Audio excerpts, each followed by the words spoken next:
அனைவருக்கும் இனிய மாலை வணக்கம்.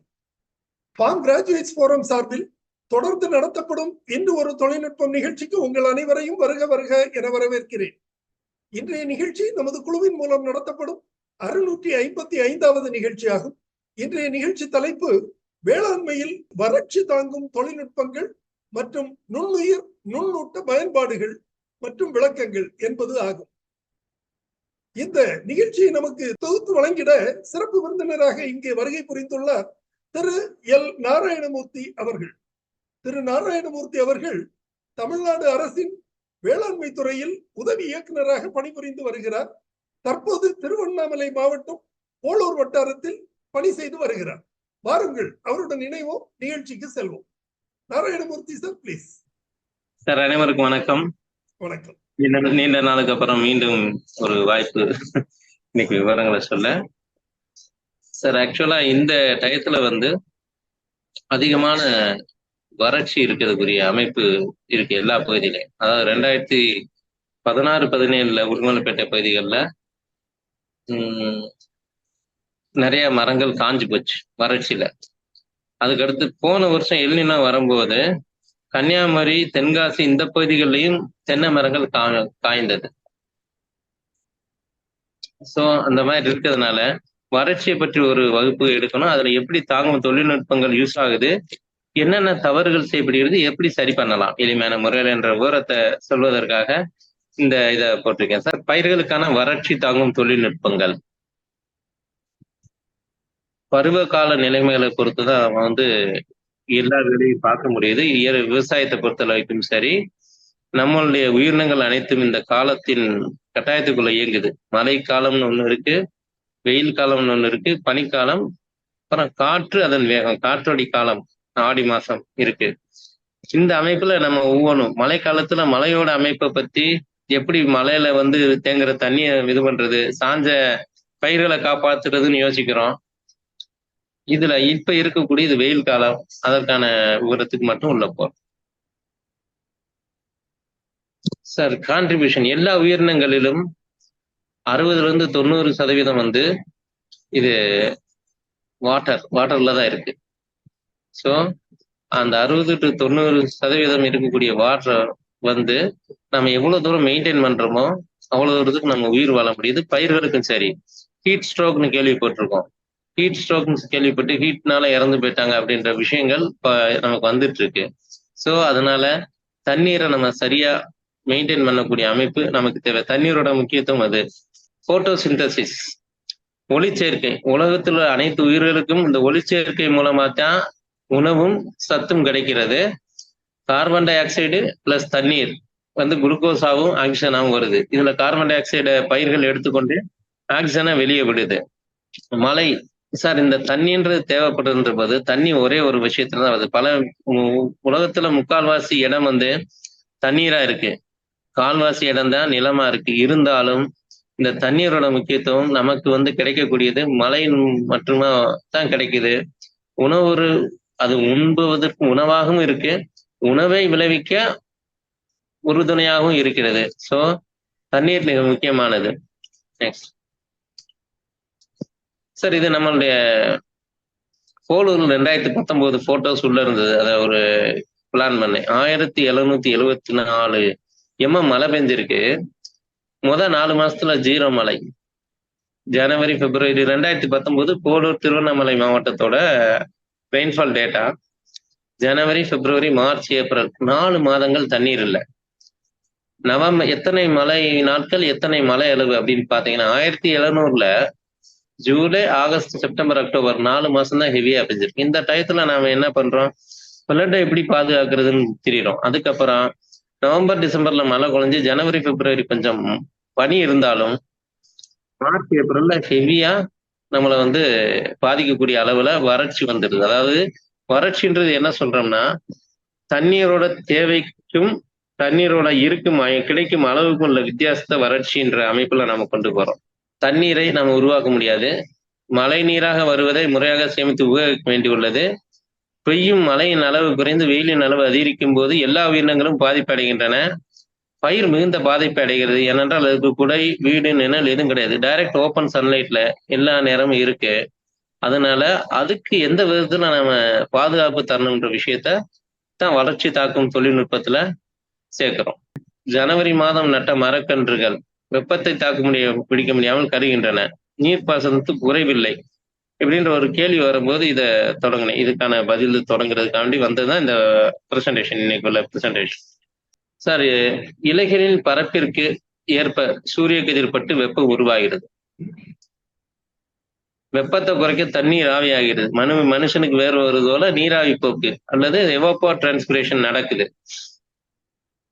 புதிதான நடப்பட்ட செடியில இருக்க வேற வச்சு 10 லிட்டர் தண்ணீர் எடுக்கும் போது அடிக்கிற வெயில்ல 12 லிட்டர் தண்ணீர் செலவாயிடுச்சுன்னா அது வில்டிங் பாயிண்ட்டுக்கு போயிடும். இதை தடுக்கிறதுக்கு இயற்கையா செடிகள் என்ன பண்ணுதுன்னா, கோடை காலம் வரும்போது, பனிக்காலம் முடிஞ்சு கோடை காலம் வரும்போது இலையெல்லாம் உதிர்த்துரும். ஸோ நம்பர் ஆஃப் லீவ்ஸ் குறையிறதுனால ஒவ்வொரு இலையிலையும் வெப்பம் குறைஞ்சி நீராவி போய் குறைஞ்சி வறட்சியை தாங்கும் தன்மையை அது பெற்றுக்கிறது. நம்ம எல்லாம் ஆலமரம், அரச மரம் மற்றும் வேப்ப மரம் எல்லா மரங்களும் இலை உதிர்வதை பார்க்க முடியுது. மலையிலிருந்து மட்டும்தான் தண்ணி வர்றதுனால மழை நீர்ல ஆறுகள், ஏரிகள், குளங்கள் இவற்றை பராமரித்து நீரை சேமிக்கணும். நிலத்தடி நீர்மட்டம் உயரம் செய்யறதுக்கு பண்ணணும். நம்ம நிலத்துல நாம பண்ணை குட்டைகள் அமைத்து தண்ணீரை சேமிக்கலாம். முறையான நீர்ப்பாசன முறைகளை பின்பற்றணும். வறட்சி தாங்கிட தேவையான முறைகளை பின்பற்ற வேண்டும். இப்ப முறையான நீர்ப்பாசனம் அப்படின்றது முந்தி காலத்துல வாய்க்கால் பாசனம் விட்டுட்டு இருந்தோம். இப்ப யாரும் அது கிடையாது. அடுத்து பைப் லைன் மட்டும் போட்டாங்க. அதுக்கப்புறம் இப்ப சொட்டு நீர் பாசனம் போட்டாங்க. அப்புறம் சொட்டு நீர் பாசனத்துல என்னென்ன மேக்சிமம் பண்ண முடியுமோ அவைகளையும் சேர்த்து இதுல பண்ணிட்டு இருக்கோம். ஸோ அந்த இது வறட்சிக்கு தேவையான தொழில்நுட்பங்கள் அடுத்து என்ன அப்படின்னு தான் பார்ப்போம். பண்ணை குட்டைகள் நிலத்துல ஒரு 2 ஏக்கர் இருக்கவங்க கட்டாயம் ஒரு 20-25 சென்ட்டுக்கு பண்ணை குட்டை அமைச்சிடலாம். ஏன்னா தண்ணின்றதான் கடைசியா நமக்கு இருக்க போறது. நான் ராம்நாடு மாவட்டத்துல ஒர்க் பண்ணும் போதும் நிறைய, ஏன்னா நிலத்தடி நீரே கிடையாது. அப்ப பண்ணை குட்டைகளை மட்டுமே மெயின் பண்ணி நிறைய விஷயங்கள் செஞ்சோம். அந்த பண்ணை குட்டைகள் இப்ப போகும்போதும் பார்க்கும்போதும் நிறைஞ்சிருக்கும் போது ஒரு சந்தோஷம் இருக்கு. இந்த பண்ணை குட்டைகளை இப்ப திருவண்ணாமலையில போன வருஷம் 1113 பண்ணை குட்டைகள் திடீர்னு விட்டாங்க. இது நறுக்கிடி பக்கம் ஒரு இடத்துல உள்ள பண்ணைக்குட்டியோட படம். அங்க மத்த இடங்கள் அங்க சுத்தி வர நறுக்கிடிட்டு அப்படியே திருச்சுழி இந்த பக்கம் வந்துட்டாலும் அது வறட்சியான பெல்ட். அங்க பண்ணைக்குட்டைகள் நீர் சேமிக்க பயன்படுது. இந்த சேமிச்ச நீரை எப்படி செடிகளுக்கு யூஸ் பண்ணணும் அப்படின்றது அடுத்து. சார், இந்த படங்கள் நம்ம ஃபீல்ட்ல எடுத்த படங்கள் ஒன்னொன்னா நான் விளக்கம். இந்த மாதிரி மரத்தை சுத்தி களை எடுத்து நாம அதுக்கு நல்லது செய்யற மாதிரி நினைக்கிறோம் சார். 1001, அதாவது கிராப்ஸ் நம்ம தென்னையை சுத்தி களை எடுத்து வச்சிருக்காங்க. அந்த களை எடுக்கிறது என்ன பண்ணுதுன்னா, டைரக்ட் சன்லைட்டை தரையில பட வச்சு எக்ஸசிவ் ஹீட் உற்பத்தி பண்ணுது. இந்த எக்ஸசிவ் ஹீட் உற்பத்தி பண்றதுனால அதிகமான நீர் ஆவியாகிறது. நீரோட வெப்பநிலை கூடுகிறது, தரையோட வெப்பநிலை கூடுது. வேர்கள் இதனால் பாதிக்கப்படுகின்றன. வேரோட நுனி ஒரு செல்லிலான வேர் தூவி, அந்த வேர் தூவி அந்த கருகிரும் சுத்தி உள்ள வெப்பநிலை. அதாவது 25 அடிக்கு 25 அடி நம்ம வச்சிருக்கோம் ஒரு தென்னை மரம். அந்த தென்னங்கட்டை சுத்தி நம்ம களை எடுத்துட்டு அந்த இடத்துல மட்டும் தண்ணி பாய்ச்சறோம். 25 அடி சுத்தி உள்ள அத்தனை ஹீட்டும் அந்த நுனிக்கு எங்க தண்ணி பாயுதோ அந்த இடத்துக்கு சேரும். இதனால நம்ம களை எடுக்கிறது மூலமா சூட்டத்தை அதிகரிக்கிறோமே தவிர அதனால கோடை காலத்தில் யாரும் களை எடுக்காம இருக்கிறது நல்லது. களைகள் இருந்தா, புல்களைகள் இருந்தா லேசா மட்டும் எடுக்கலாம், அல்லது இருக்கட்டும்னு விட்டுட்டு எப்ப நல்ல தண்ணீர் வருதோ அது வரைக்கும் பாதுகாக்கலாம். இதன் மூலமா வெப்பத்தை தணிக்கக்கூடிய ஒரு வாய்ப்பு ஏற்படுகிறது. இது எலுமிச்சை செடி. இப்ப இதுலயே 3வது விஷயம் இந்த சால்ட் டெபாசிட். அதாவது தண்ணியில இருக்கக்கூடிய தண்ணியை நம்ம பாய்ச்சிட்டு இருக்கோம். கோடை காலத்துல தண்ணீர் ஆவியாகிறது. தண்ணீர் ஆவியானதுக்கு அப்புறம் அந்த உப்பு ஒரு 100 லிட்டர் தண்ணி பாய்ச்சிரும். அதுல ஒரு 50 கிராம் சால்ட் அல்லது 20 கிராம் சால்ட் இருக்குன்னா அந்த சால்ட் நின்றுது. அடுத்த 100 லிட்டர் ஒரு 4 நாள்ல பாய்ச்சிரும். அந்த தண்ணி ஆவியாகி சால்ட் டெபாசிட் ஆயிடுது. அப்படியே ஆனதுதான் மேலாப்புல உங்களுக்கு தெரிகிறது. ஒவ்வொரு இது சால்ட் டெபாசிட் ஆனது தண்ணி பாய்ச்சின இடத்த சுத்தி மேல ரிட்ஜ் இருக்கிறதுனால தண்ணீர் மேல போய் சால்ட் டெபாசிட் ஆயிட்டு ஆவியாயிருது. ஸோ அதுதான் அந்த 3 அன்று 4வது படங்கள்ல காமிச்சிருக்கு. அதே இது 5வது இந்த படம் காமிச்சிருக்கோம் இல்லையா, இதுல பாத்தீங்கன்னா you can see mulching, green manure வச்சு மல்ச் பண்ணியிருக்காங்க. இந்த கிரீன் மேனியூர் வச்சு மல்ச் பண்றதன் மூலமா நாம வந்து நேரடி வெயில் தாக்கத்தை குறைக்கிறோம் மற்றும் வெப்பம் கூடுறத குறைக்கிறோம். இது வந்து என்ன போட்டிருக்குன்னா ட்ரை மல்ச், மரத்துல இருக்கக்கூடிய மட்டைகளை வெட்டி சுத்தி போட்டுறோம். 4 அடி 5 அடி சுத்தளவு பாய்ச்சுற தண்ணி ஆவியாகாம இருக்கிறதுக்கும், அந்த இடத்துல களை வளராமல் இருப்பதற்கும் நம்ம டேஞ்சா சீட்ஸ் போட்டிருக்கோம். இந்த சீட்ஸ் நல்லா வளர்றதன் மூலமா வெப்பத்தை தணிக்க உதவுகிறது. இதனால வேர்த்துவிகள் பாதிக்கப்படவில்லை. என்னன்னா 3 ஃபீட் வரைக்கும் இருக்கக்கூடிய வேர் வந்து சப்போர்ட்டிங் ரூட்ஸா இருக்கும். அப்புறம் அதுக்கப்புறம் தான் ஃபீடர் ரூட்ஸ் இருக்கும். அந்த ஃபீடர் ரூட்ஸ்ல தான் வேர்த்துவிகள் தண்ணியை உறிஞ்சும். நம்ம ரூட் ஃபீடிங் கட்டுறதுனா கூட 4 அடி தள்ளி அப்புறம் வேரை எடுத்து தான் கட்டுறோம். அந்த வேர்கள் பாதிப்படையாம பாதுகாத்துறதுக்கு இந்த மல்ச்சிங் போடணும். லைவ் மல்ச் போட்டா ரொம்ப நல்லது. லைவ் மல்ச் இல்லாதவங்க அட்லீஸ்ட் வைக்கோலோ அல்லது தென்னை மட்டைகளோ அல்லது இலைகளோ இதை வச்சு மல்ச் போடுறது நல்லது. இப்ப இந்த படத்துல நீங்க பாக்குறது என்னன்னா, இப்பெல்லாம் வந்து எல்லா மட்டைகளும் எடுத்து நடுவுல அடிக்கிறாங்க. மட்டையை வந்து திராஷ் பண்றதுக்கு ஒரு தனியா ஆள் வச்சு எல்லாம் போட்டிருந்தாங்க. இப்ப அப்படி கிடையாது. எல்லா மட்டைகளும் ஒரு 2 அடி 3 அடி உயரத்துக்கு போட்டுட்டு டிராக்டர்ல டிராம்பலிங் மிஷின் இருக்கு. அந்த டிராம்பலிங் மிஷின் வச்சு டோட்டலா அடிச்சிருக்காங்க. க்ளோஸா பாத்தீங்கன்னா ஒரு ரோடு மாதிரி ஃபார்ம் ஆயிருக்கு. அந்த ரோட்டுக்கு நான் நடுவுல நிக்கிற மாதிரி போட்டோ எடுத்திருக்கேன். ஒரு 2 ரோடு மாதிரி ஃபார்ம் ஆயிருக்கு. அந்த ரோடு என்னன்னா வேற ஒண்ணும் இல்ல. இங்க போடப்பட்ட மட்டைகள் டிராம்பிள் ஆகி அடிச்சிருக்கு. இதனால என்ன அட்வான்டேஜஸ்னா, கீழே உள்ள தண்ணியை பிடிச்சு வைக்கும் தன்மை இந்த காயரோட அமைப்புக்கு உண்டு. மட்டைகளுக்கு உண்டு. 2 மக்குவதற்கு அதிக காலம் எடுப்பது. 3 களைகள் வராம பாதுகாத்துக்கிறது. 4 பாய்ச்சிய தண்ணீர் ஆவியாகாம பாத்துக்கிறது. இதனால அந்த சால்ட் டெபாசிட் ஆகுது இல்லையா, அதனுடைய பிரச்சனையே பாதி இதாயிரும். இவங்க என்ன நினைக்கிறாங்க, மட்டையை தூக்கி இதுக்குள்ள போட்டா கஷ்டம் அப்படின்ற மாதிரி நடுவுல போட்டிருக்காங்க. பட் இன்னும் 1 or 2 இயர்ஸ்ல இவங்களுக்கு நிறைய மட்டைகள் சேரும் போது எல்லா பகுதி பரப்பும் இந்த மாதிரி காயர்ல நனைஞ்சிரும். இதுவும் இயற்கை சத்து தான். ஒண்ணே ஒண்ணு, லிக்னின் கூட இருக்கும், செல்லுலோஸ் கூட இருக்கும். கார்பன் நைட்ரஜன் ரேஷியோ ஒய்டரா இருக்கும். இப்ப தலைச்சத்து கொடுக்கக்கூடிய அமைப்பு இவங்களுக்கு வரும்போதோ அல்லது இயற்கையான கம்போஸ்டிங் ஏஜென்டான கரையான் வரும்போதோ இவைகள் முழுமையாக மக்கி உரமா செடிகளுக்கு கிடைச்சிரும். அதாவது நம்ம உரம் போட்டு செடிகளை வளர்க்குறோம், சத்துக்களை கொடுத்து அந்த சத்துக்கள் மட்டை இருக்கு, அதை தூக்கி கீழே போடாம எரிக்காம இதன் மூலமா செய்யறதன் மூலமா நம்ம என்ன பண்றோம், இயற்கை சத்தை நிலத்துல கூட்டுறோம். எரிக்கும் போது கார்பன் சத்து வந்து வாயுவா போயிருது, ஹீட் வருது, பொல்யூஷன் ஆகுது. இது எதுவுமே இல்லாம உரச்சத்தா மாற்றக்கூடிய அமைப்பு இந்த மாதிரி மட்டைகளை கம்போஸ்ட் பண்ணும்போது உங்களுக்கு கிடைக்குது. இப்ப இது வாழையில வந்து இந்த களை எடுத்து அப்படியேதான் இருந்தது, வெப்பமா இருந்தது. சுத்தி கொள்ளு விதைகளை போட்டிருக்கோம். இந்த கொள்ளு விதைகள் முளைச்சு வளரும் போது வெப்பத்தை தாங்குவது மட்டுமில்லாமல் தலை சேர்த்து நிழலித்தக்கூடிய தன்மை அதுக்கு இருக்கு. நீங்க இந்த இதுல பாத்தீங்கன்னா வாழை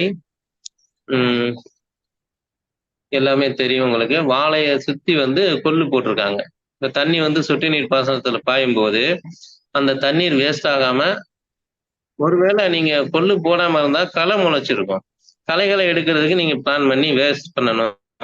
கொள்ளு போறதன் மூலமா களைகள் போரை அருகு இதை இது பண்ண முடியுது. அது போக வெப்பத்தை தாங்கக்கூடியதும், தண்ணீர் இப்ப டைரக்டா பாய்ச்சுற இடத்துல 3 நாள்ல காஞ்சு போகுதுன்னா, கொள்ளு இந்த மாதிரி பயிர் இருக்கும்போது போடக்கூடிய தண்ணீர் வந்து 5 நாள் வரைக்கும் அது உங்களை பாதுகாத்துக்கணும்.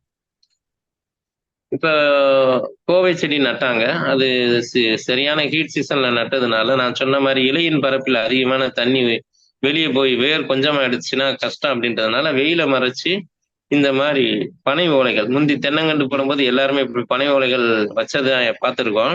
பட் இப்ப என்னன்னா அது ஒரு பெரிய லேபர் செலவா இருக்கிறதுனாலையும் பனை அப்படின்றத நிறைய அழிஞ்சு போயிட்டதுனால செய்யல.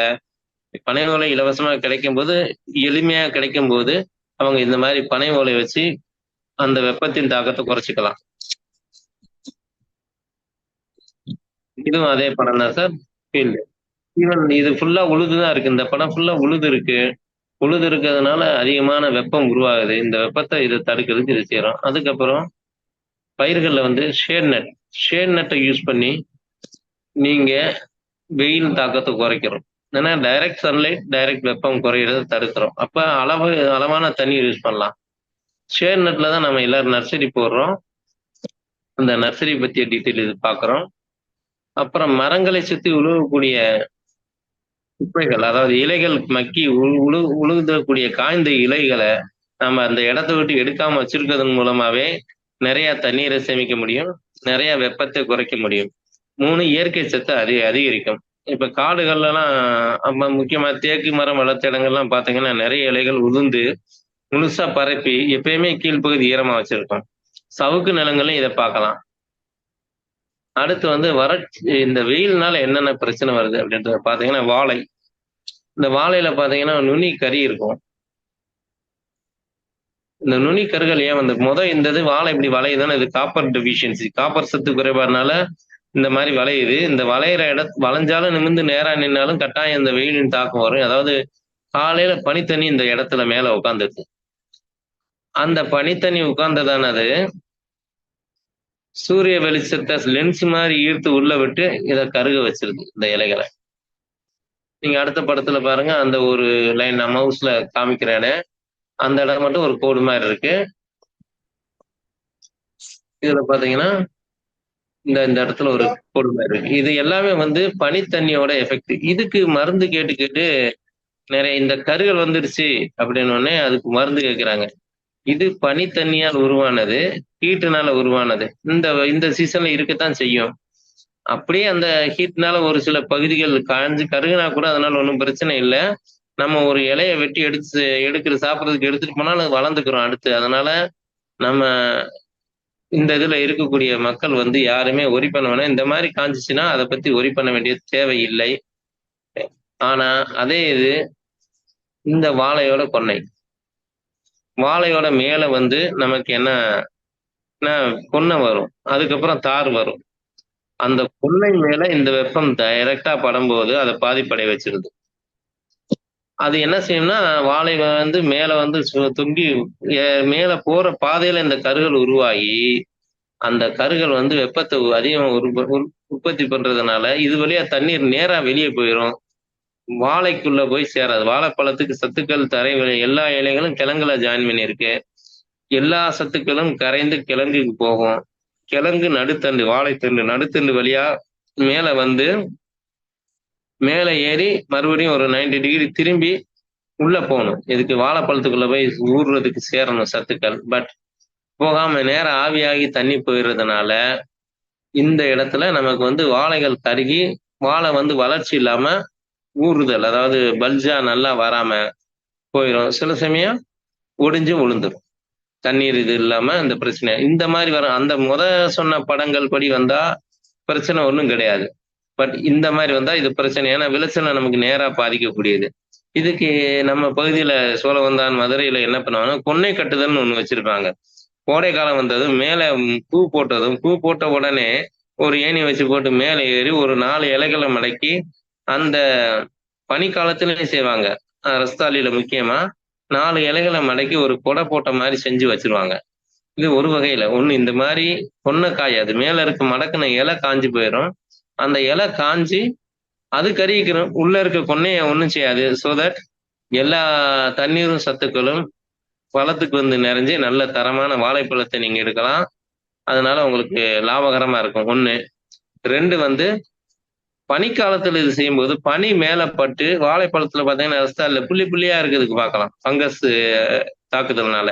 அந்த புள்ளிகள் வராம பார்த்துக்கக்கூடிய அமைப்பு இதன் மூலமா ஈடுபடும். இந்த படம் வந்து நம்ம எல்லாரும் மக்கள் எல்லாம் செய்யறது கரும்பு தோட்டத்தில் கட்டம் முடிஞ்சதும் இருக்கிற எல்லா ட்ராஷையும் உள்ள போட்டு கரும்பு சக்கைகளை உள்ள போட்டு தீ வச்சு கொளுத்திடுவாங்க. அடுத்து இந்த மாதிரி களை எடுத்து ரெடியா வச்சிருவாங்க. இது 2மே அதிகமான வறட்சிக்குரிய வழிகளை செய்யும். அதிக தண்ணி அவங்க பாய்ச்ச வேண்டியிருக்கும் அல்லது வேகமா காஞ்சு போகக்கூடிய அமைப்பு உருவாகும். என்ன காரணம், இயற்கை சத்துக்கள் அத்தனையும் வெளியே போயிட்டாலும் மூடாக்கு வெளியே போயிட்டாலும் தண்ணீரை சேமிச்சு வைக்கக்கூடிய கெப்பாசிட்டி இல்லாம போயிடும். இந்த மாதிரி இல்லாம இந்த படத்துல காமிச்சிருக்க மாதிரி கிரீன் மென்யூர் இது வந்து அந்தோணிசாமி புளியங்குடியோட அவருடைய இடத்துல எடுத்த படம். 2 இவங்க என்ன செய்வாங்கன்னா, என்னைக்கு இது நான் பார்த்தபோது 28வது வருஷம் ரட்டூன். இதுல என்ன பண்ணுவாங்கன்னா, கரும்பை வெட்டி எடுத்ததும் சீச்சி ஏத்தி அடுத்த நாளே என்ன பண்ணிடுவாங்க, தக்கப்பூண்டு இவைகளுடைய விதைகளை வந்து விதைச்சிருவாங்க. அந்த விதை வந்து ஃபுல்லா நல்லா வளர்ந்து மறைச்சிரும். தண்ணி இது ஃபுல்லா பாயிரக்கூடிய அமைப்பு இருக்கிறதுனால அவங்களுக்கு அது ஒரு நல்ல ஒரு குடை மாதிரி செயல்பட்டு சூடே இல்லாம இருக்கும் உள்ளுக்குள்ள பாத்தீங்கன்னா. இந்த மாதிரி இது வந்து 45, 50 நாள்ல நம்ம இடுப்பு அளவுக்கு மேல வளர்ந்துரும். 50, 60 நாள்ல அதை மடக்கி முதல் உரமா அதை மடக்கி வச்சுட்டு இது மேல ஜீவாமிர்தம் ஊத்திடுவாங்க. அதுக்கு அடுத்து செகண்ட் என்ன செய்வாங்கன்னா, இந்த சாயாம இருக்கிறதுக்கு என்ன செய்றீங்கன்னு கேட்டப்ப, நான் சோகையெல்லாம் உரிச்சிருவேன். இந்த சோகை இருந்து அதுல தண்ணி சேர்ந்துச்சுன்னா வெயிட் ஏறி சாஞ்சிரும். சோகை வந்து கொஞ்சம் பச்சையா இருக்கும் போதே கூட கொஞ்சம் கடைசி ப்ரௌன் ஆனதை தவிர லேசா பச்சையா இருக்கும் ஒரு சில இலைகளையும் உடைச்சி கீழே போட்டு அது மேல மறுபடியும் ஜீவாமிர்தத்துக்கு தான் இது 2வது உரம். அதுக்கப்புறம் எவ்வளவு தூரம் இயற்கை உர சத்துக்களை நீங்க சேர்க்க முடியுமோ அவ்வளவு தூரத்துக்கு இது நன்மை தருது அப்படின்றதுனால இயற்கை உரத்தை ஒரு தடவை கொடுக்கும். இப்போ ஏதாவது இயற்கை உரம் நிறைய கொண்டு வந்து மேல பயோகேஸ் சிலரிய மேல ஊத்தி இந்த மாதிரி ரெடி பண்ணிடுவாங்க. பயோகேஸ் சிலரிய ஊத்தி பின்னாக்குகளையும் சேர்த்து உள்ள வச்சு இதை 2வது உரமா கொடுத்தாரு. உரம் கிரீன் மணி, 2வது உரம் இந்த இயற்கை உரம், 3வது இதை கழிச்சு போடக்கூடிய இலைகள். இது 3ஐயும் போடுறதன் மூலமா இவங்க வந்து இந்த கம்போஸ்ட் தயாரிக்கும் போதே இந்த கிரஷ் பண்ணி சர்க்கரை எடுத்ததுக்கு அப்புறம் கிடைக்கக்கூடிய அதை பாய்லரா யூஸ் பண்றாங்க. சர்க்கரை தயாரிக்கிறதுக்கு எரிக்கிறதுக்கு அந்த சர்க்கரையை யூஸ் பண்ணி அந்த சாம்பலையும் எடுத்து இதோட சேர்க்கிறாங்க. இதன் மூலமா எல்லா விதமான சத்துக்களும் செடிகளுக்கு வெளியில எடுத்து அனைத்து சத்தும் திரும்பி போயிடுது. நம்மளுடைய அமைப்புலயே இப்போ வந்து PPFM அப்படின்ற ஒரு ப்ராடக்ட் தான் நம்ம 2015, 16, 14, 15 அந்த ரேஞ்சில வந்தது. மிக சிறப்பான ஒரு இது. இப்ப நீங்க பாக்குறது வந்து நுண்ணோக்கி மூலம் இலைத்துளையை பாக்குறோம். இந்த இலைத்துளைகள் வழியா தான் கார்பன் டை ஆக்சைடு வெளியே போகுது, ஆக்சிஜன் உள்ள போகுது மற்றும் நீராவி போக்கு நடைபெறுகிறது. இந்த இலைத்துளைகளை வந்து குறைக்கிறதுக்காக இலைகளை குறைக்குது, இலைத்துளைகளை மூடி வைக்கிறதுக்காக வாடனை மாதிரி மடங்கி இருந்துக்கிறோம். இலைகளை பாத்தீங்கன்னா வெயில் நேரத்துல வந்து வதங்கின மாதிரி அப்படி மடங்கி நின்னுக்கிறோம். இதுக்கு காரணம் வந்து இலைத்துளைகளை தானே அடைச்சிக்கிறது. அடுத்து வந்து PPFM எப்படி யூஸ் பண்றது அப்படின்ற இது இந்த இருக்கு. இதுல வந்து PPFM வந்து 0.5 to 1%. PPFM அப்படின்றது வந்து பிங்க் பிக்மெண்டட் ஃபேக்கல்டேட்டிவ் மெத்தலோபாக்டீரியா அப்படின்ற ஒன்று. இது வந்து 5 மில்லி 1 லிட்டர் தண்ணிக்கு அப்படின்ற அளவுல கலந்து செடிகளின் மேல் தெளிக்கும் போது செடிகள்ல ஸ்டொமேட்டோ ஓப்பனிங் இதை கண்ட்ரோல் பண்ணி என்ன பண்ணுதுன்னா இதனுடைய வறட்சியை தாங்கும் தன்மையை கொடுக்குது. அதாவது இது வந்து 2014 நம்ம வந்து ராம்நாள்ல டெஸ்ட் பண்ணும்போது 2 வயல்களை எடுத்து 1ல மட்டும் ஸ்ப்ரே பண்ணோம். வயல் வந்து ஒரு 10 நாள்லயே தண்ணி இல்லாம காஞ்சிருச்சு. பட் PPFM அடிச்ச வயலானது 30 நாள் வரைக்கும் காயாம இருந்துச்சு. அதுக்கப்புறம் அதுவும் காஞ்சி போச்சு. அந்த 30 நாளைக்குள்ள ஒரு மழை வந்து அந்த பயிர் காப்பாற்றப்படட்டும்னு நினைச்சு முயற்சி பண்ணோம். KVK துக்கையண்ணன் அண்ட் போட்டு ஸ்ப்ரே பண்ணி பார்த்ததுல அந்த அளவுக்கு 20 நாள் வந்து காயாம இருந்தது. இதை கொடுத்த உடனே ஒரு பச்சை நல்லா வந்துடுது.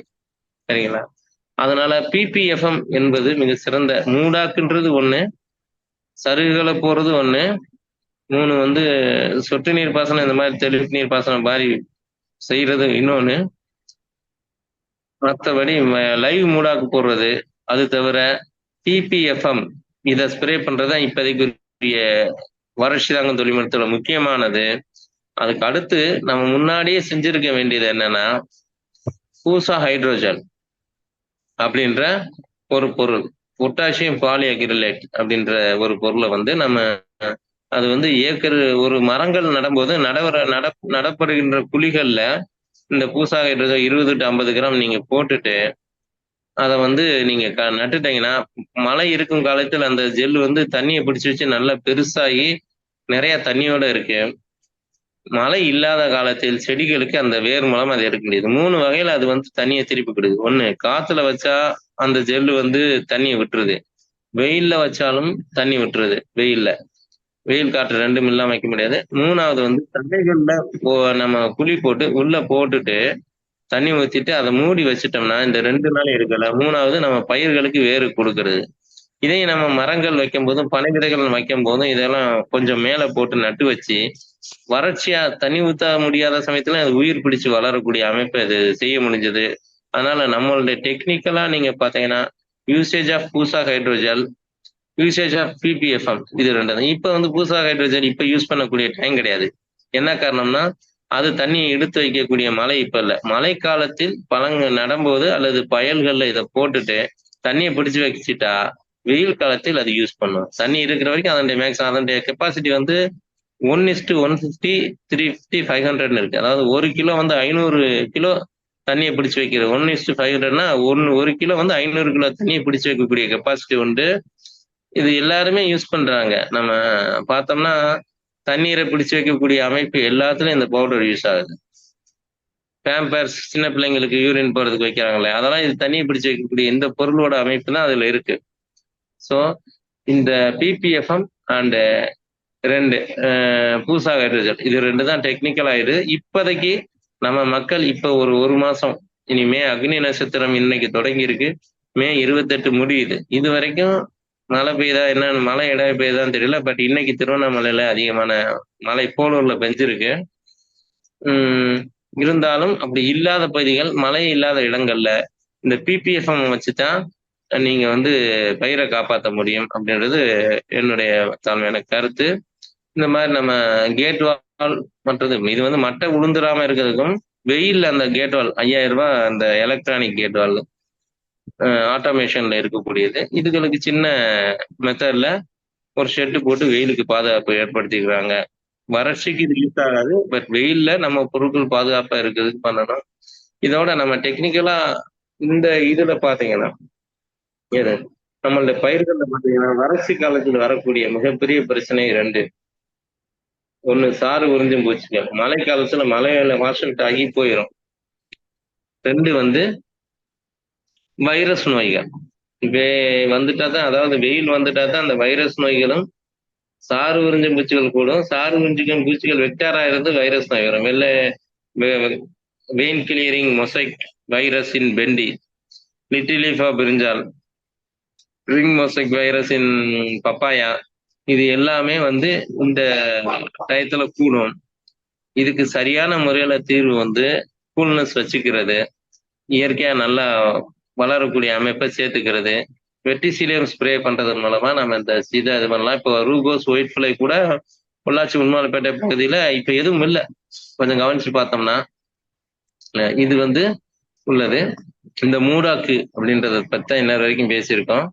ஒன்னு ரெடியூசஸ் ரூட் ஜோன் டெம்பரேச்சர், வேர் பகுதியில் உள்ள வெப்பநிலையை குறைக்க பயன்படுகிறது. allows many other organisms to reside there and do excretion and composting. எப்ப நீங்க மேல் பகுதியை மூடுறீங்களோ அப்ப பல விதமான வண்டுகள் அல்லது மண்புழுக்கள் எல்லாமே அதுல வந்து சின்ன சின்ன பூச்சிகள் எல்லாம் வந்து வாழ்ந்திருந்து அவைகளும் தன்னுடைய கழிவுகளை அதே இடத்துல போடும். இந்த இதை மக்க வைக்கும். பிறகு எவாபரேஷன் லாஸ் நேரடி நீராவிப்பை தடுக்கும்.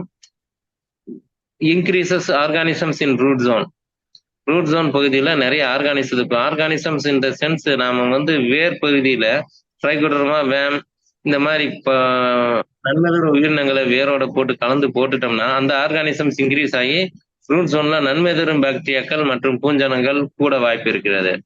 5, நாம லெகுமினஸ் பயிர், தட்டைப்பயிறு, கொளிஞ்சி, சணப்பு, தக்கப்பூண்டு, கொள்ளு, இந்த மாதிரி அகத்தி, இது மாதிரி தலைச்சத்தை நிலைநிறுத்தக்கூடிய லெக்யூம் கிராப்ஸை நம்ம போடும்போது தலைச்சத்து நிலைநிறுத்தப்படுகிறது. இது வந்து நம்ம செடிகளுக்கு ஃபர்தரா கிடைக்குது. மேல இருக்க பயிரை கட் பண்ணது வேர் வந்து அப்படி இருக்கும். வேர் ஒரு ரூட் பெனிட்ரேஷனுக்கு அலோவ் பண்ணும். இப்ப நம்ம வேர் இந்த மாதிரி விதைகளை போடும்போது விதைகளோட ட்ரைகோடர்மா இதை விதை நேர்த்தி பண்ணி போட்டோம்னா அந்த வேர் வளரும் போது ட்ரைகோடர்மா, வேம் இது எல்லாமே வளரும். மெட்டாரைசம், அசோஸ்பைரம், பாஸ்பெக்டிரியா, பொட்டாசியம் லேசர், ரைசோபியம் இவைகள்லாம் கலந்து ட்ரீட்மெண்ட் பண்ணி போட்டுட்டோம்னா டிசீஸ் காசிங் ஆர்கானிசம் எல்லாத்தையுமே அதை அரெஸ்ட் பண்ணிடும். நம்ம நிலத்தை வந்து வளமாக்கும். அதே மாதிரி penetrated roots make soil porous to allow easy root penetration of the main crop. Main crop வந்து ஈஸியா வளர்றதுக்கு, வேர் வளர்றதுக்கு இது உதவி பண்ணும். இதுல நான் கால்குலேஷன் கொடுத்துருக்கேன். 1 கிலோ விதை 2000 விதை இருக்கும். ஒரு விதை நம்ம பயிர் எடுத்தோம்னா அது ஒரு மரத்துக்கு 20 விதை, 100 மரம் வரைக்கும் போடலாம். ஒவ்வொரு இதுக்கும் விதை நேர்த்திக்காக pseudomonas 10 gram, trichoderma 10 gram, paecilomyces நொமேட்டோட கண்ட்ரோல் பண்றதுக்கு பேசிலோமைசிஸ் 10 கிராம், வண்டோட புழுக்களை கண்ட்ரோல் பண்றதுக்கு மெட்டாரைசம் அப்புறம் azospirillum, phosphate, rhizobium, potash mobiliser இவைகள் எல்லாத்தையும் ஒரு 10 கிராம் 1 கிலோ விதைக்கு போட்டீங்கன்னா 2000 விதை 100 மரத்துக்கு வரும். இதனுடைய மொத்த செலவே வந்து நமக்கு விதை ஒரு 150 ரூபா, அந்த பொருளெல்லாம் சேர்த்து ஒரு 50 ரூபா, 200 ரூபா வரும். பட் 100 மரத்துக்கு, ஒரு மரத்துக்கு 2 ரூபா தான் செலவு வரும். பட் இந்த 100 மரத்துக்கும் சேர்த்து 500 கிலோ ஆர்கானிக் மெனியூர் சாயில்ல கிடைக்கும், எல்லா செடிகளும் வளர்ந்ததுக்கு அப்புறம்.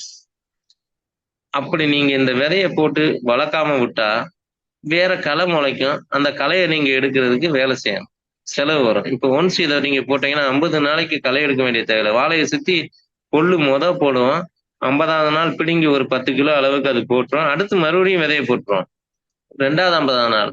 அப்ப 5 மாசம் வரைக்கும் 1 to 1.5, 1 to 3, 3 to 4.5 அந்த 3 தடவை நம்ம வந்து என்ன பண்ணலாம், இந்த கிரீன் மணியர் போடலாம். இதன் மூலமா ஒரு மரத்துக்கு 5 கிலோல இருந்து 10 கிலோ,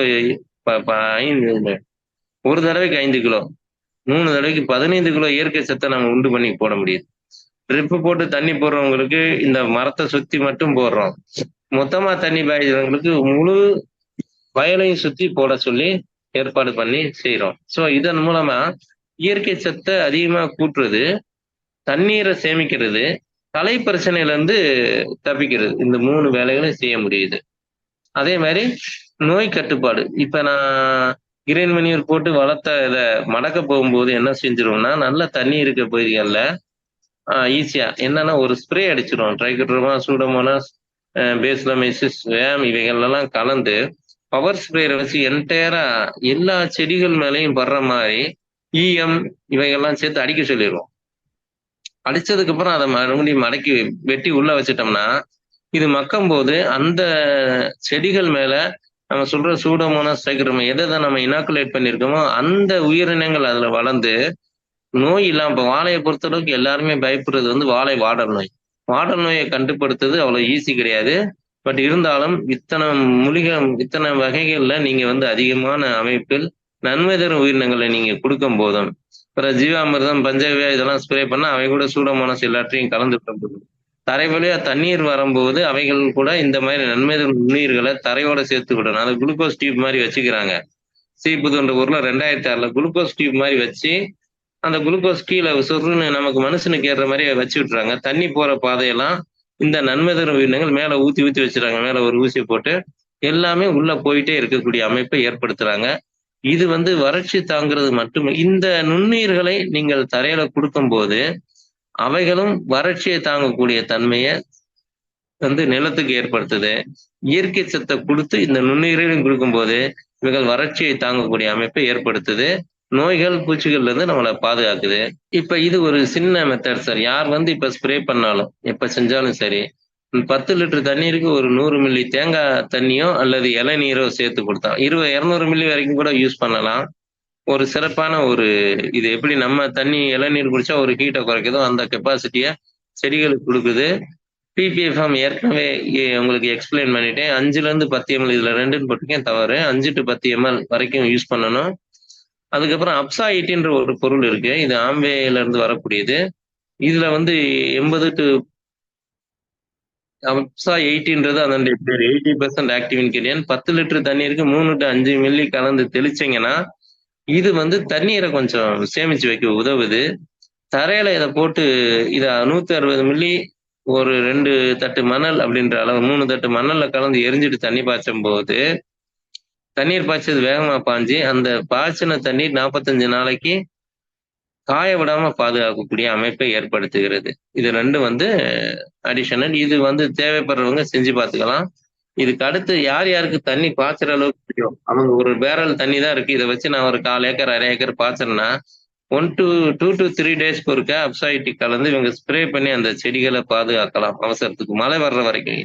கிணத்துனே வறட்சி ஆகி போச்சு, டோட்டலா தண்ணி இல்லை, 10 நிமிஷம் தான் போகுது அப்படின்ற போது இதை அவங்க செய்யலாம். பூசா ஹைட்ரோஜன்றது நான் பொட்டாசியம் பாலிஅக்ரிலேட் பவுடரை வந்து கலந்து நீங்க தண்ணீர் வைத்து வறட்சி காலத்தில் பயிர்களுக்கு காக்கிறதுக்கு இது யூஸ் ஆகும். நன்றி சார். நன்றி திரு நாராயணமூர்த்தி, உங்கள் தகவல்களுக்கு மிக்க நன்றி. இதுவரை வேளாண்மையில் வறட்சி தாங்கும் தொழில்நுட்பங்கள் மற்றும் நுண்ணுயிர் நுண்ணோட்ட பயன்பாடுகள் தொடர்பான தகவல்கள் வழங்க கேட்டோம். வழங்கியவர் திரு எல் நாராயணமூர்த்தி, வேளாண்மை உதவி இயக்குனர். தற்போது கேள்வி நேரம் ஆரம்பமாகிறது. முதலில் நமது குழுவில் இணைந்துள்ள திரு பொன்ராஜ் அவர்களை பேச அழைக்கிறேன். பொன்ராஜ் சார். நீங்க சொன்ன குறிப்புகள்லாம் ரொம்ப நல்லா இருக்கு.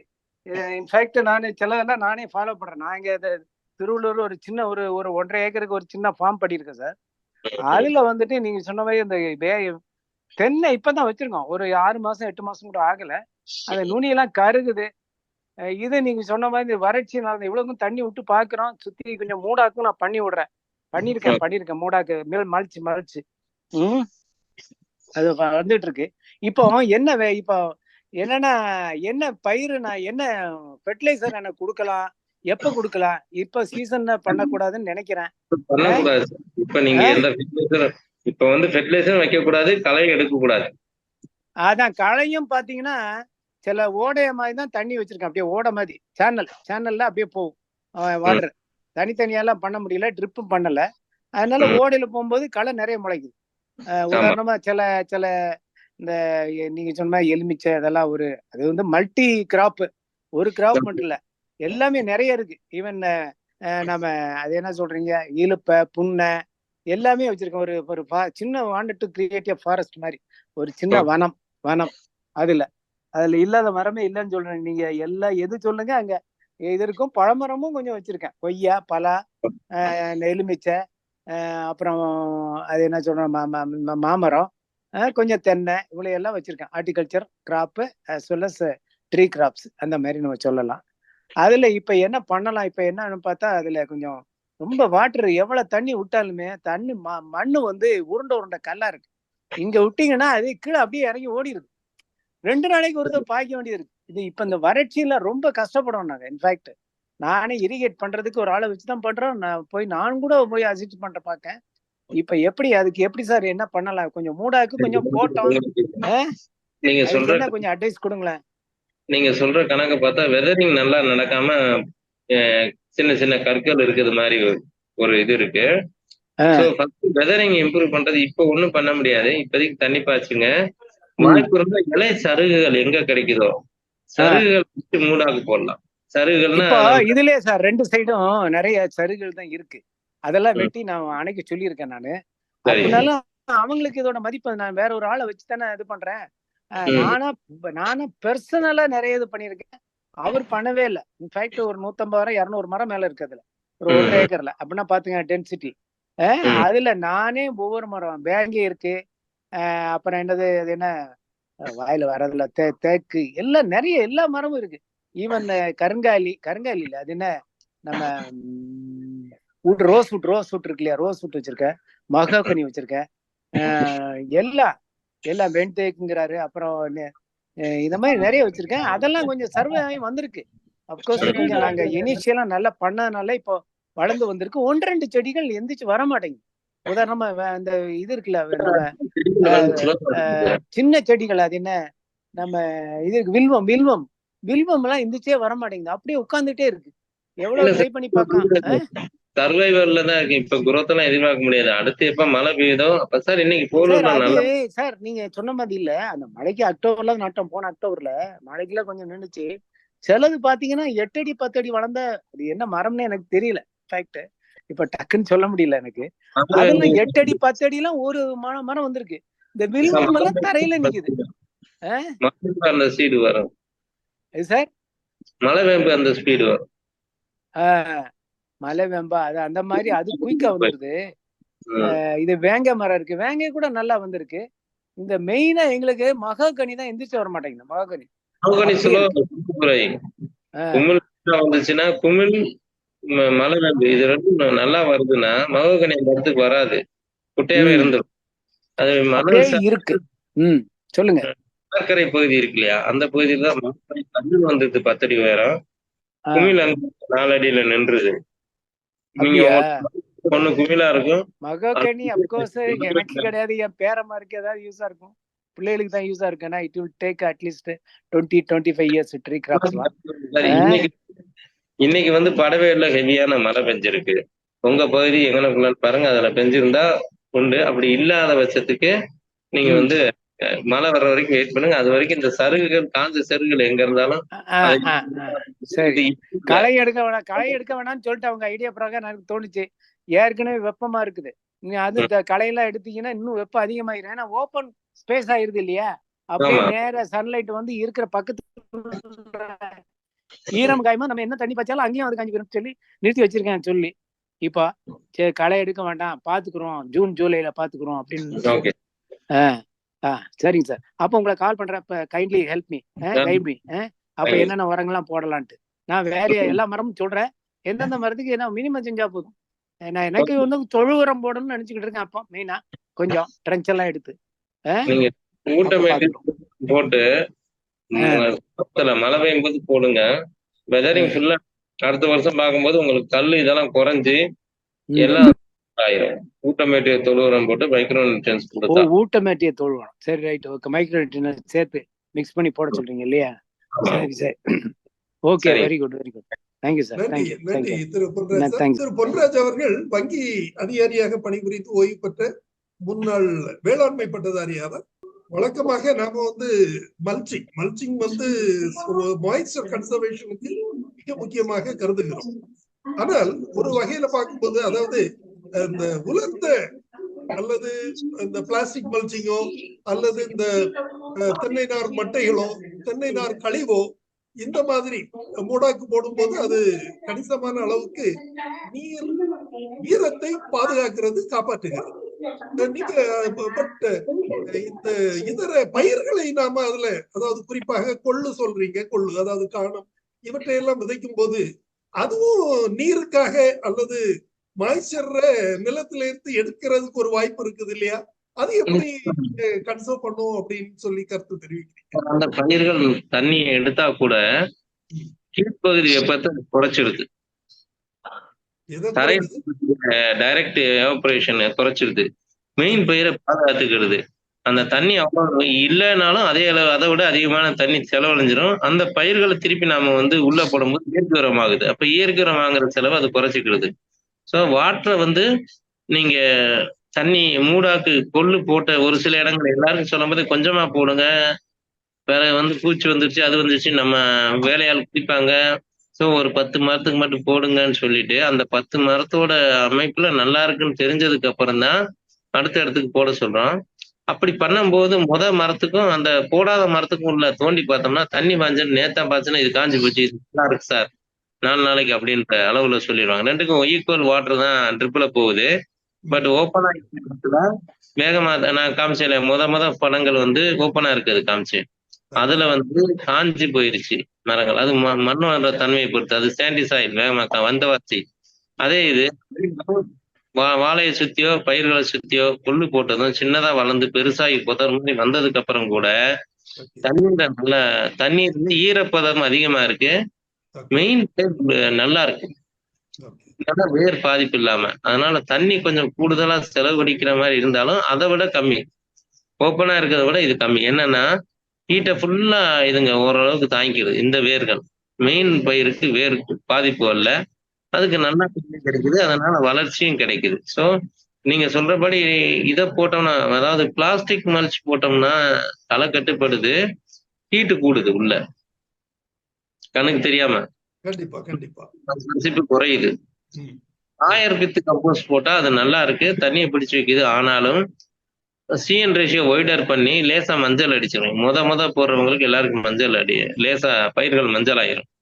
அவங்க என்ன சொன்னா 2 வகை இயற்கை விவசாயத்தில் உள்ளவர்கள் இந்த ஜீவாமிர்தம் பஞ்சவே மற்றதுக்கெல்லாம் கோமியத்தை உள்ள விடணும் நைட்ரஜன் சோர்ஸுக்கு. கெமிக்கல் பண்றவங்களா இருந்தா தேவைப்பட்டா அவங்க யூரியா கூட கரைச்சி தண்ணி கூட தெளிச்சுக்கும், ஒன்றும் தப்பு கிடையாது. 50-100 கிராம் யூரியா 50 கிராம் யூரியா 1 லிட்டர்ல கலந்து ஒரு 2-3 லிட்டர் ஊத்துனா கூட வேகமா மக்கிற மாதிரி இருக்கும். பட் தலை சத்து குறைபாடு மெயின் பயிர்ல இல்லாம இருக்கும், களையும் நல்லா கட்டுப்படும், ஈராய்ப்போக்கையும் நல்லா கட்டுப்படுத்து. நன்றி நன்றி, உங்கள் தகவலுக்கு நன்றி. வணக்கம். நண்பர் திரு நாராயணமூர்த்தி வந்து நிறைய நல்ல கருத்துக்கள்லாம் சொல்லியிருக்காரு. பெரும்பாலும் பாத்தீங்கன்னாக்கா, அதாவது சம்மர்ல வந்து எப்படி கிராப் மேனேஜ்மெண்ட்ன்றத வந்து அழகா சொல்லியிருக்காரு.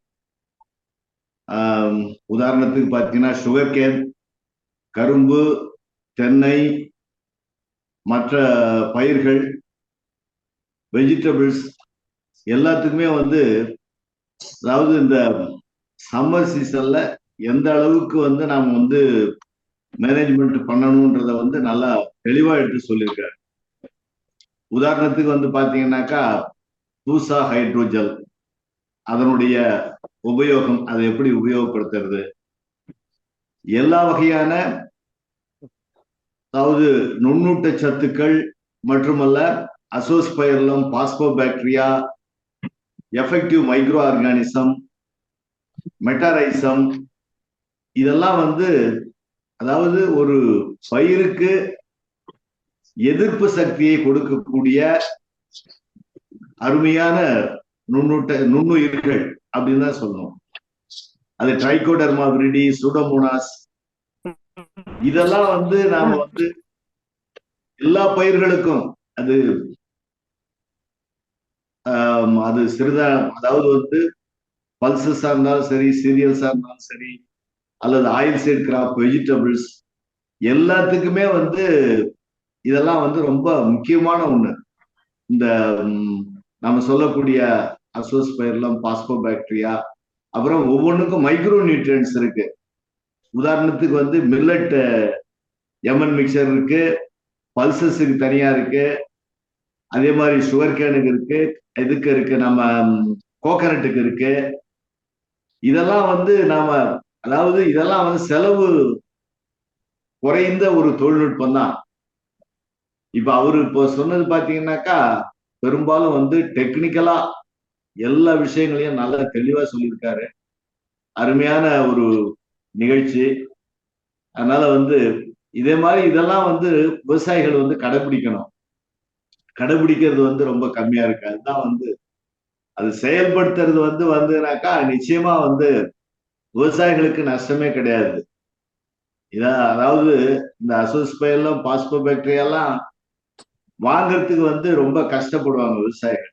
இது எதுக்கு இது வந்து நம்ம தலையில கட்டுறாங்க அப்படின்னு நினைக்கிறாங்க. அது கிடையாதுன்றத வந்து நாம வந்து புரிய வைக்கணும். இப்ப எல்லாமே வந்து பாத்தீங்கன்னா உங்களுக்கு தெரியும், எல்லாம் வந்து லிக்விடா வந்துடுது. இது எல்லாம் வந்து நம்ம டிபார்ட்மெண்ட்ல கிடைக்குது. இது இந்த நிகழ்ச்சியெல்லாம் பார்க்குற விவசாயிகளா இருந்தாலும் சரி, மற்ற நண்பர்களா இருந்தாலும், விவசாயிகளுக்கு வந்து இதெல்லாம் வந்து சொல்லி அதை பயன்படுத்தினாலே அவருடைய செலவுகளை குறைக்க முடியும். குறைச்சி நல்ல வந்து ஒரு மகசூல் கிடைக்கிறதுக்கு வாய்ப்பு இருக்கு. இந்த நிகழ்ச்சியை வந்து நல்லா அழகா நல்ல தெளிவா எடுத்து சொன்ன நண்பர் அவர்களுக்கு மனமார்ந்த நன்றியை தெரிவித்துக் கொள்கின்றேன். நன்றி, வணக்கம். நன்றி திரு ராசு சார், உங்கள் தகவல்களுக்கு மிக்க நன்றி. திரு ராசு அவர்கள் ஓய்வு பெற்ற முன்னாள் துணை இயக்குனர் ஆவார். தினகர் பாபு ராணிப்பேட்டையிலிருந்து பேச வந்திருக்கிறாரு. தினகர் பாபு, உங்கள் சந்தேகங்களை கேட்க. தினகர் பாபு, ராணிப்பேட்டை மாவட்டம் சார். எஸ். இந்த களை செடிகள் பிறந்ததுனால களை எடுக்கிற தண்ணியை விட சூரிய ஒளினால அதிகமா தண்ணி எடுக்குதா அப்படின்ற ஒரு கொஸ்டின் சார். இது கம்பேர் பண்ணும்போது அதை விட சும்மா காலியா வச்சிருக்கிற தண்ணியை விட இந்த செடி மூலயமா அது அதிகமா எடுக்குதா, கம்மியா எடுக்குதா? சார், செடி மூலமா கம்மியா தான் எடுக்கும். டைரக்ட் சன்லைட்னால ஹீட் ஆகிட்டே இருக்கும். இது மேல இருந்து இப்ப ஒண்ணும் இல்லை, களை செடி மேல நீங்க கால் வச்சு செருப்பு இல்லாம நடந்து போயிடலாம். களை எடுத்த இடத்துல நடக்க முடியாது. ஹீட் எவ்வளவு தூரம் இருக்குன்றத சொல்லி காமிச்சு இந்த ஹீட் வந்து எல்லாம் பாதிப்படையுது. அதனால களை இருந்து வரக்கூடிய நிலத்தில் ஆகும் நீராவி போக்கை விட களை எடுத்த இடத்துல அதிகமா நீராவி போக்கு ஆகும். அதான் முதல் பாயிண்ட் என்ன சொன்னேன்னா, யாரும் களை எடுக்க கூடாது, நல்லா கிளியர் பண்றோம் அப்படின்னு சொல்லி கிளியர் பண்ணக்கூடாது. வாய்ப்புள்ள இடத்துல மேல இருந்து வெப்பம் பரவாத அளவுக்கு களை எடுத்துட்டோம். இதுவும் களை எடுத்த மாதிரி இருந்துட்டா திருப்பி சருகுகளை போட்டு மூடணும், அல்லது மரங்களா இருந்த மட்டைகளை போட்டு மூடணும். ஈவன் சின்ன சின்ன கத்திரி இந்த மாதிரி பயிர்கள் வளர்ந்தா கூட ஊட வந்து சாமந்தி இந்த மாதிரி பயிர்களை வளர்த்து நிழல் எவ்வளவு கொடுக்கணுமோ அவ்வளவு தூரத்துக்கு நல்லது. இது வந்து நிழல் கொடுக்குறது நாட் ஒன்லி இது ஆர்கானிக் ஃபார்மிங்ல டெம்பரேச்சர், ரூட் ஜோன் டெம்பரேச்சர் 30க்கு மேல போனாலே ஆர்கானிசம்ஸோட ஒர்க்கு குறைஞ்சிரும். அதனால இயற்கை விவசாயத்துல இருந்தவனாலும் சரி, கெமிக்கல் விவசாயம் பண்ணாலும் சரி, இந்த சீசன்ல களை எடுக்கக்கூடாது. களை எடுக்கக்கூடிய தண்ணியை விட களை எடுத்த இடத்துல இருக்கக்கூடிய தண்ணி செலவு அதிகம்தான் இருக்கும். ஓகே சார், இந்த பூஜா சார் சொல்லியிருந்தீங்க இல்லைங்களா சார்? இந்த இந்த குழந்தைங்க யூஸ் பண்ற நாப்கின் அதெல்லாம் கொஞ்சம் விசிறி போட்டா அந்த பக்கம் கனி பக்கம்லாம் பாத்தீங்கன்னா நிறைய தண்ணி எடுத்துக்கிட்டு இல்ல. இதே வேலையை அதுவும் செய்யுது. இதுங்கெல்லாம் சுற்றுப்புறத்தை மாசுபடுத்துது அப்படின்றது மாதிரி பேப்பர்ல எல்லாம் மீடியால எல்லாம் சொல்றாங்க. இது ரெண்டும் ஒண்ணுங்களா, இதுவும் அதுவும் வேறுங்களா? பூசா ஹைட்ரோஜெல்ல அவங்க அதனுடைய கெப்பாசிட்டி அதுல யூஸ் பண்றாங்க, ரைட்டுங்களா? ஆனா பூசா ஹைட்ரோஜன் நீங்க தனியா யூஸ் பண்ணலாம். இது வந்து வெளியிலேயே கிடைக்குது. 7 நம்ம டிபார்ட்மெண்ட்ல கொடுக்குறது 1/2 கிலோ பெர் ஏக்கர் கொடுக்குறாங்க. அவ்வளோலாம் பத்தாது. பட்டு நீங்க வந்து நான் என்ன செஞ்சிருக்கேன்னா, மரங்களை நடும்போது அந்த மரத்துக்கு அடியில இந்த ஜெல்ல போட்டுட்டு டெஸ்டட் 25 ட்ரீஸ் திருப்பரன்றதுல எந்த தண்ணியும் விடாமலே வச்சுட்டோம். அந்த மரங்களும் உயிரோடு இருக்கு. அதே சமயம் இந்த ஜெல்லு போடாம வச்ச மரங்கள்லாம் செத்து போச்சு.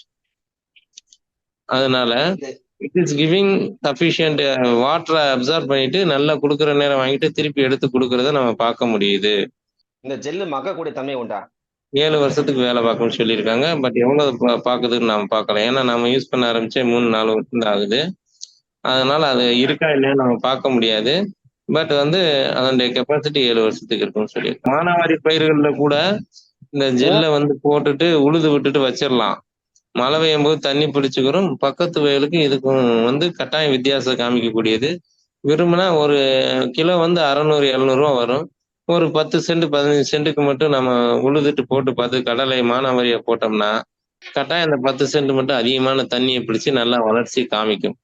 முன்னாடி ஜலசக்தின்னு அப்படின்ட்டு ஒரு அப்சார்பண்ட், அது சிந்தட்டிக் தான் நினைக்கிறேன் நான். ஜலசக்தியோ என்னமோன்ட்டு ஒண்ணு இருந்தது. இதே மாதிரி போட்டோம்னா அது வந்து 10 டைம்ஸ் அது அப்சர்வ் பண்ணும் அதோட வெயிட்டோட. சாயர் பித்து தான் 10 டைம்ஸ். இல்ல சார், அதுவே 10 டைம்ஸ். இது வந்து 500 டைம்ஸ்.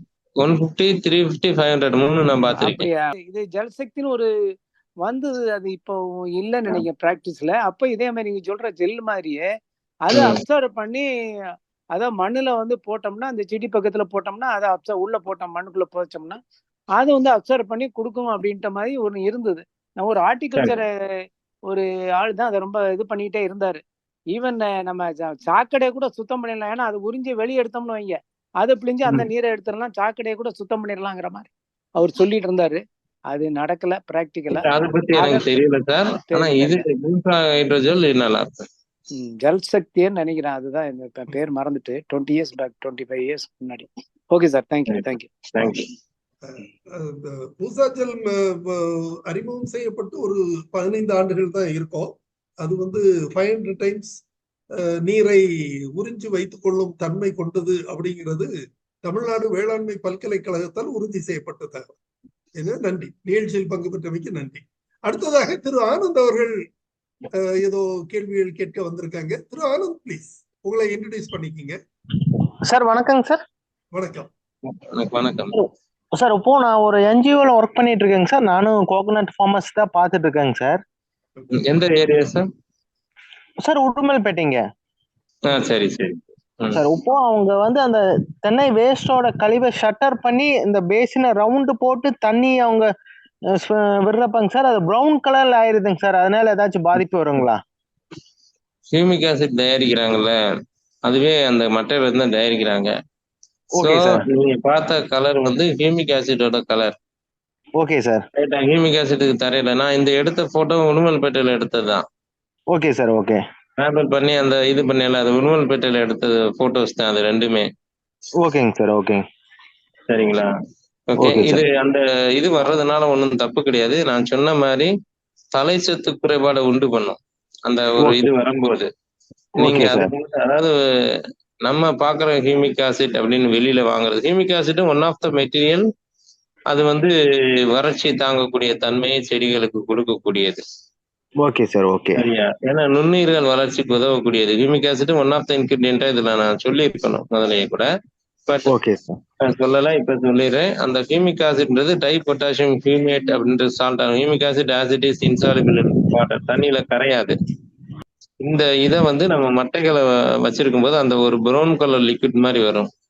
அதை ட்ரை பண்ணி தான் மறுபடியும் ஹியூமிக் ஆசிட்டா இவங்க டை பொட்டாசியம் ஹியூமேட்டை இது பண்ணி கொடுக்குறாங்க. அது சாலுபிள் இன் வாட்டர். இது வர்றதுனால ஒன்றும் தப்பு கிடையாது. இது ஹியூமிக் ஆசிட் தான். பர்டிகுலர்லி உங்க உடுமல்பேட்டை சாயில்ஸ்ல சில இடங்கள் தான் பெரும்பாலும் அசிடிக் வர்றது எல்லாமே கால்சியம் பேஸ்டு அல்லது பிஹெச் 7.8க்கு மேல இருக்குதான். இது போடுறதுனால நல்லதான். வரக்கூடிய ஒரே சின்ன பிரச்சனை வந்து excessive nitrogen usage by the organism. செடிக்கு கொடுக்காம செடி கொஞ்சம் மஞ்சள் அடிக்கும் புதுசா போட்டவங்களுக்கு. Okay sir. ஓகே ஓகே அவங்க அந்த நைட்ரஜன் மட்டும் கூட கொஞ்சம் கொடுத்துக்கிட்டாங்கன்னா சரியா போயிடும். Okay sir. Thank you thank you. Okay, thank you. Thank you திரு ஆனந்த். நிகழ்ச்சியில் பங்கு பெற்றமைக்கு மிக நன்றி. Ponraj again. Sir yes sir, yes sir, please. இந்த பொள்ளாச்சியில இந்த ட்ரைனேஜ் வாட்டர்ல நிறைய தென்னை வளர்த்தாங்க. ட்ரைனேஜ் கழிவு நீர் போகுது இல்லையா, சிட்டியோட கழிவு நீர், அதை வச்சு அவங்க வளர்த்து அவங்க நிறைய ஒரு 300-500 மரம் வளர்த்துருந்தாங்க. இப்ப எப்படின்னு தெரியல. அந்த மாதிரி நம்ம ட்ரைனேஜ் எங்க பார்த்தாலும் ட்ரைனேஜ் வாட்டர் டிஸ்போசல்லாம் இருக்கு. இதுக்கு நம்ம அப்கோர்ஸ் இங்க டவுன்ல இருந்து சிட்டிக்கு வெளியே கொண்டு போறது எப்படி பிராக்டிக்கல் தெரியல. அங்கங்க உள்ள இதை பண்ணி சுத்தம் பண்ணதுக்கு ஏதாவது வாய்ப்பு இருந்தா இந்த கொஞ்சம் வாட்டர் நம்ம கொஞ்சம் ரெக்கவர் பண்ண முடியுமா? ரீசைக்கிள் அது அவங்க நம்ம செய்ய முடியாது சார். அவங்க கவர்மெண்ட்ல இருந்து பார்த்து செய்ய வேண்டியது. அதுக்கும் இதெல்லாம் இருக்கு, மெத்தட்ஸ் எல்லாம் இருக்கு, நம்ம பண்ணணும்ல. வந்து வாட்டர் எல்லாத்தையும் மாசுபடுத்துறத நிறுத்தணும்னா ஃபர்ஸ்ட் கேரி பக்கத்துக்கு கீழே போடாம இருக்கணும். அது செய்ய முடிஞ்சது ஈஸியா. எல்லாருமே கேரி பேக் சாப்பிட்டுட்டு அந்த சாப்பாடு கப்பு எல்லாத்தையும் இலையோட போட்டுறாங்க. அட்லீஸ்ட் இலையும் பேப்பர் தனியா போட்டா மாடாது சாப்பிடும். ஒரு பெரிய பிரச்சனை நம்ம வர்ற தண்ணி கடினமானது, கிடைக்காதது.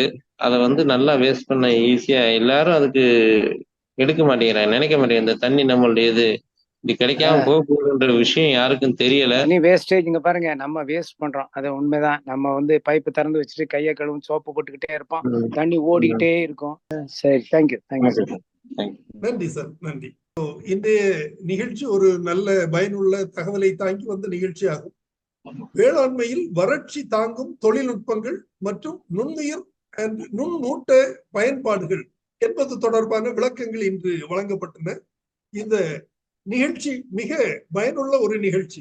நமது காலநிலை மாற்றத்தினால் நாடு திண்டாடி கொண்டிருக்கும் ஒரு தருணத்தில் இந்த வறட்சியை தாங்கும் தொழில்நுட்பம் மிக முக்கியமானதாக கருதப்படுகிறது.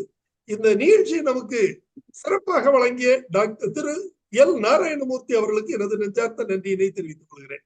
இவர் இந்த நிகழ்ச்சி ரொம்ப நாளாகவே தயார் செய்து கொண்டு பிரசன்ட் பண்றதுக்காக இருந்தாங்க. அவர் அலுவலகத்துல உள்ள பணிகள் நிமித்தமாக காலதாமதமாக இந்த நிகழ்ச்சியை வழங்கப்பட்டுள்ளது. இருப்பினும் இந்த நிகழ்ச்சி அரிய பல தகவல்களை தாங்கி வந்த நிகழ்ச்சியாகும். இந்த நிகழ்ச்சியை வழங்கியமைக்கு நமது பண்ணை பட்டதாரிகள், அதாவது ஃபார்ம் கிராஜுவேட்ஸ் ஃபோரம் சார்பில் எனது நெஞ்சார்த்த நன்றியினை தெரிவித்துக் கொள்கிறேன். மேலும் இன்றைய நிகழ்ச்சியில் பங்கு பெற்று பல்வேறு கருத்துக்களையும் தகவல்களையும் தெரிவித்த அனைத்து பங்கேற்பாளர்களுக்கும், குறிப்பாக பொன்ராஜ் சார் மற்றும் இதர அனைத்து நண்பர்களுக்கும் எனது நன்றியினை தெரிவித்துக் கொள்கிறேன். இன்றைய நிகழ்ச்சி இத்துடன் நிறைவு பெறுகிறது. இன்னொரு நிகழ்ச்சியில் நாளை மறுதினம் சந்திக்கலாம். நன்றி, வணக்கம்.